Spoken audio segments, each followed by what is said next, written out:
When I posted the Mulan story, bala nga Chinese and Disney version, Mom Rowelyn said more, more, more. So you want more, I'll give you more. Let's go to the story, Cinderella. Cinderella is French fairy tale that Disney also made a very different version of. How different? Una sa tanan, when Cinderella wanted to go to the ball, di ba sa Disney, ginbuligan sa sang iya fairy godmother. In the original version, wala sa fairy godmother. Ang nagbulig sa iya mama. Kay iya mama napatay na da sang bata sa mo. Pero before napatay iya mama, nagpromise na iya mama sa iya nga, "Bis kan mapatay ko, I'll take care of you." So, sa nagdindalaga sa Cinderella, permi na sa gahibi sa tomb bala, permi na sa gahibi kada gabi, gakadto sa lulubngan sa iya mama, kag permi sa gahibi didto. Kay wala siya ginaapinan sa iya papa, bis ka nakita na sang iya papa nga, ginaaway lang sa sang iya nga fairy god sa iya stepmom kag stepsisters. Wala siya ginaapinan sa iya papa. So, permi na to si Cinderella gahibi. Then one day, nag-announce ang palace nga ang prince may ball. Cinderella wants to go. So, pero wala siya suksokon. So, wala siya suksokon. Tsakto na nga sugo-sugo sa sangya stepmother. Pero wala na sa suksokon, naglaga na sa lulubngan sa iya mama kag naghibi-hibi bala nga gaan sa bayo. Tapos may nag-abot nga pispis nga gingaan sa bayo, nga gold and silver. So, wala siya fairy godmother. Iya mama in the form of a bird ang nagabulig sa iya. Second discrepancy. Sa Disney, ang sleeper ni Cinderella, di ba glass? It's made of glass. Pero sa original version, ang sleeper ni Cinderella nga nadula is made of gold, not glass sleeper. Okay? Golden sleeper. Third discrepancy. Sa Disney nga version, isa lang nakagabi na kita ay si Cinderella kag ang prince. 'Di ba? So, isa lang kagabi, tapos naluyag din sa iya ang prince. Tapos ginlaga sa dayon sang nagbagting na alas 12, di ba? Pero sa original nga French version, Cinderella went to the ball 3 times. 3 consecutive days. So, sa unang nga gabi, pagbagting alas 12, naglagan si Cinderella, naglumpat siya sa pugaran sang pigeons. Amo na nga wala siya nadakpan sang prince. So, pagkakita siya papa guba ang pugaran sang pigeon kaya gahinala na iya papa nga si Cinderella to, pero pag guba wala, nakapalagyo sa Cinderella kita na siya sa iya kusina nga gakatulog, ngahigko siya. Ikaduha nga gabi nagbalik naman siya gaan sa Japon sang pispis sa lulubngan sang iya mama, nagbalik naman siya. Pero sang ginlaga sa sang prince nagbagting alas 12, ginlaga sa sang prince kay nagapalagyo sa nagsaka siya sa babaw kahoy sa pear tree. Tapos ginutod sa iya papa ang kahoy kay ginapangitagan nila sa Cinderella. Tapos si Cinderella wala nakita, ay nakalagyo naman sa ika-third nga gabi didto na nag-strategy ang prince nga butangan sang something nga mapilit ang hagdanan.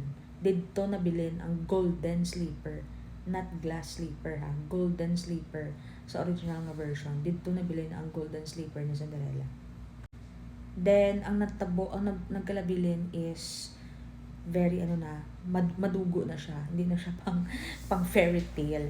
Pero sa original nga version, sang ginpangita na sang prince bala, nga naghambal ang prince nga, kung sino man nga tiil ang makaigo, ang hindi nga golden sleeper, siya akong pakaslan. So, syempre, nag-una takos ang stepsisters ni Cinderella nga duwa, di ba? Ang una-una nga stepsister, hindi kaigo iya tiil, kay gutok ang toes.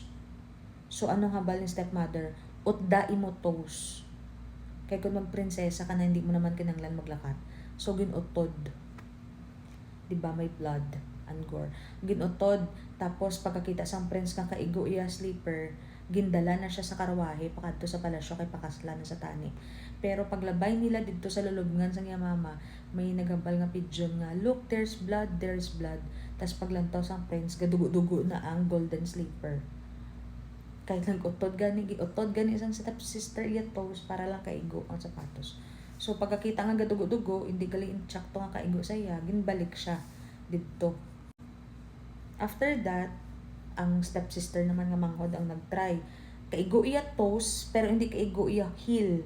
ang heel di bala ang bukos ang yatil hindi kaigo. Ang balsa kay mama utdai mo heel para kaigo.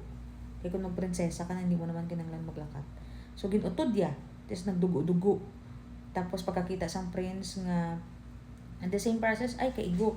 Okay, ikaw na akong pakaslag. Tapos, gindalaya na sa karwahe. Naglabay na naman sila dito sa dalan nga, ara lulubngan sang mama ni Cinderella. Tapos, sambal sang mga pigeons nga, may dugo, may dugo.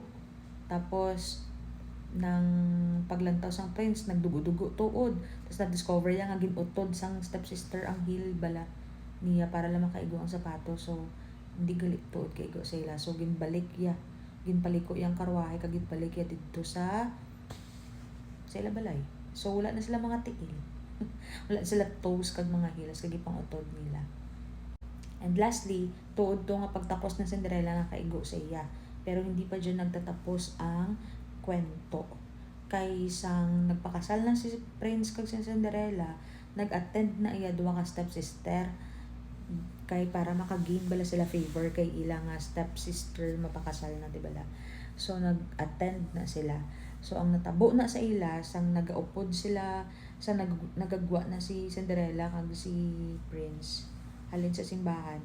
Nagupod-upod man na sila kay di ba parang kuno abi happy sila sa natabo. Pero, ang dark nga twist is that ang pigeons to bala nga nag-booking man sa ila nga nagadugo-dugo yung ila tiil kagit pang utod nila. The same pigeons gin tusek-tusek ila mga mata. So, nabulag na ang stepsisters na Cinderella. Amo na sa original version. Siyempre, wala mo na nabalaan kay sa fairy tale, gin-change man sa Disney. Diba? Wala nila gina-follow ang original nga version. So yun, the original version is more blood, dumay blood elements, dumay gore, dumay disgusting elements. Hindi gyud siya pambata. Diba? That's it. The real original story of Cinderella.